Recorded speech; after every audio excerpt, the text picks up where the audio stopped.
여러분 안녕하세요. 조재영입니다. 오늘은 하루 쉬고 다섯 번째 영상을 찍는데요.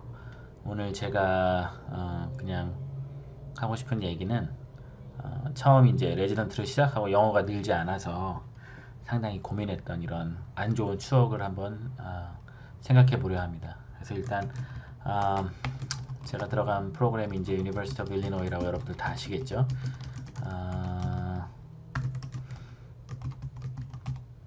여기 얼베나 샴페인은 한국 사람이 참 많은 도시예요. 그래서 주변에 한국 분들이 많아서 한국 분들이랑 재밌게 놀고 그랬던 기억이 있는데, 일단 첫 달은 그렇게 안 좋은 시니어를 만나서 고생을 하고 무사히 넘어갔어요. 그래서 두 번째 달도 제가 이제 어덜 메디슨이라는 걸 돌았는데, 거의 인턴 때는 이걸 많이 돌거든요. 그래서 이제 하스피탈리스트 서비스예요. 그래서 한국은 그런 개념이 최근에 생겼다고 들었는데, 미국에서는요 이 하스피탈리스트가 되게 보편화되어 있거든요. 그리고 저는 클리브랜드 클리닉에서 하스피탈리스트 한 2년 했었고요. 그래서 그냥 General Internal Medicine Doctor라고 하면 돼요. 그래서 뉴모니아나 뭐 셀룰라이티스 뭐 아니면은 뭐가 있을까요? DKA 뭐 이런 웬만한 그냥 일반적인 인터널 메디슨은 이 하스피탈리 서비스에 입원을 하거든요. 그리고 나서 뭐 카디올로지가 필요하다 그러면 이제 카디올로지스트를 컨설트를 하고 뭐 infectious disease가 필요하다면 infectious disease, endocrinology, 뭐 pulmonology 이렇게 다 컨설트를 할 수 있거든요. 그래서 이런 서비스를 많이 하는데 제가 이제 인턴이었죠. 그래서 저는 이제 미국 가기 전에 이제 영어도 많이 준비하고 그래서 충분히 어느 정도 영어가 될 줄 알았는데 진짜 가서 너무 고생을 많이 했어요. 전에 말씀드렸듯이 이제 제가 하는 말은 제가 할 수 있는데 어디가 아프냐, 뭐 where does it hurt 아니면은 뭐 how long are you having the chest pain 이런 건 다 할 수가 있는데 걔네들이 이제 뭐 간단하게 얘기하는 게 아니라 주저리 얘기하거든요. 그러면 이제 막 이해를 못 해요. 그래서 지금도 하나 생각나는 건 미국 애들이 팝시클이라는 걸 많이 좋아하더라고요. 팝시클. 근데 저는 뭐 팝시클을 먹어본 적도 없고 이건 문화가 다르니까. 그래서 처음에 팝시클을 듣고 이게 약간 소다 같은 건지 알았어요. 그래서 얘네 왜 이렇게 팝시클을 많이 먹나 그랬던 적이 있는데, 팝시클은 이렇게 아이스크림 같은 거거든요. 이렇게 그냥 막 슈가랑 색소 들어있는 아이스크림 그런 건데 팝시클인데, 이제 그런 문화적인 차이 때문에 못 알아들으니까 계속 고생을 하죠. 그래서 아, 참 영어가 너무 많이 안 늘어서 고생을 했던 것 같아요. 어떤 분들은 뭐 두세 달만 고생하면 다 된다 그러는데, 제가 보기에 영어는 한 6개월 정도는 고생을 해야 되는 것 같아요. 한 6개월에서 1년. 6개월에서 1년 정도가 지나면 이제 조금 조금씩 들어와요, 귀에.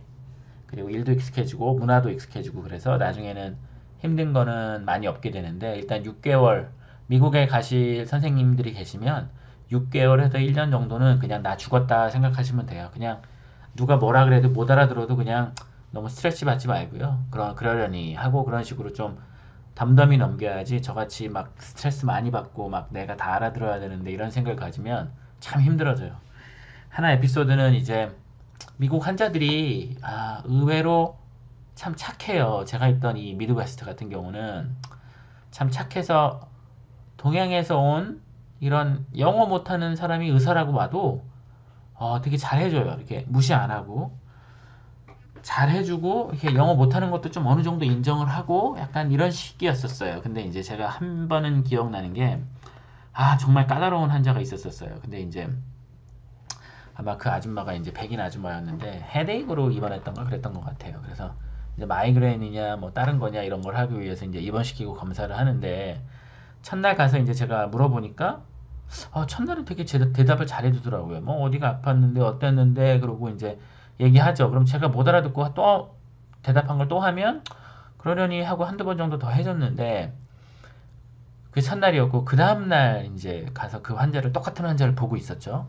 딱 보는데 왠지 그 아줌마가 그날따라 아침부터 되게 화가 많이 들어 있더라고요. 뭔지 모르겠는데. 근데 이제 저 같은 동양애가 이제 영어 못하는 애가 가가지고 뭐라고 물어봤는데 아줌마가 뭐라고 대답을 했어요. 근데 그걸 못 알아듣고 계속 물어보니까, 똑같은 걸 물어보니까 짜증이 확 난 것 같아요.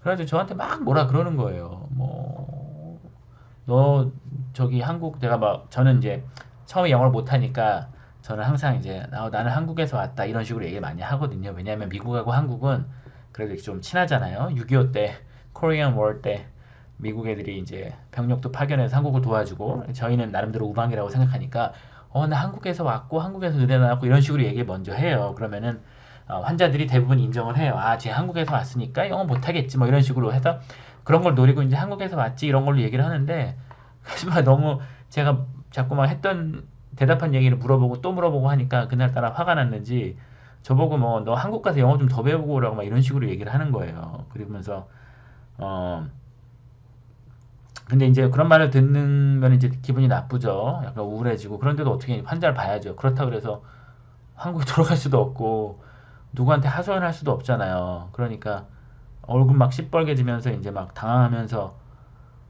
뭐 미안하다고 막 이렇게 얘기하기도 하고 뭐 그냥 뻔뻔하게 한두 번 물어보기도 하고 그렇게 얘기를 하죠. 근데 이제 그날따라 하필이면 제 어텐딩이 제 뒤에서 그거를 보고 있었어요. 그러니까 저만 그 얘기를 들으면 괜찮죠. 저만 기억을 잊어버리면 되는데. 근데 제 어텐딩이 뒤에서 그 얘기를 듣고 있었던 거예요. 그 어텐딩도 들으려고 들은 건 아니고 제가 보기에는 그러니까 그 어텐딩은 착한 어텐딩이라 회진 때 이제 회진하기 전에 저 혼자 환자를 보는데 그 어텐딩도 환자를 보려고 그 환자 뒤에서 이렇게 있었던 거예요. 근데 제가 환자랑 얘기를 하고 있으니까 이제 좀 시간을 준 거겠죠. 그래서 이제 자기도 들어가려는 참에 이제 환자가 막 그런 식으로 컴플레인을 하는 거예요.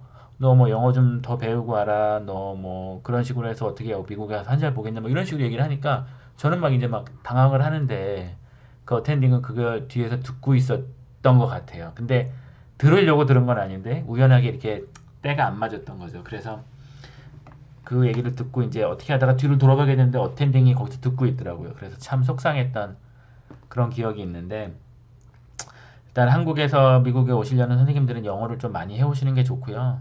근데 또 영어는 또 와서 이렇게 부딪히면 예, 잘 늘 수 있으니까 너무 걱정을 안 하셔도 되는데 최대한 할 수 있는 한 또 해오시기 영어 많이 해오시면 좋을 것 같고요. 그리고 또 인턴 때 또 하나 힘들었던 거는 딕테이션이라는 게 있어요. 미국에서는 한국은 잘 모르겠는데 제가 레지던트를 안 해봐서 인턴만 해봐서 환자가 입원하거나 환자가 퇴원할 때 이제 차트를 쓰잖아요. 그거를 손으로 쓸 수도 있고 아니면은 이렇게 전화기로 번호를 눌러가지고 말을 할 수가 있어요. 예를 들어서 지금은 제가 뭐 지금 미국에서 의사한 지가 뭐 10년이 넘어서 뭐 말하라 그러면 줄줄줄 나오죠. 뭐 76-year female came in with chest pain.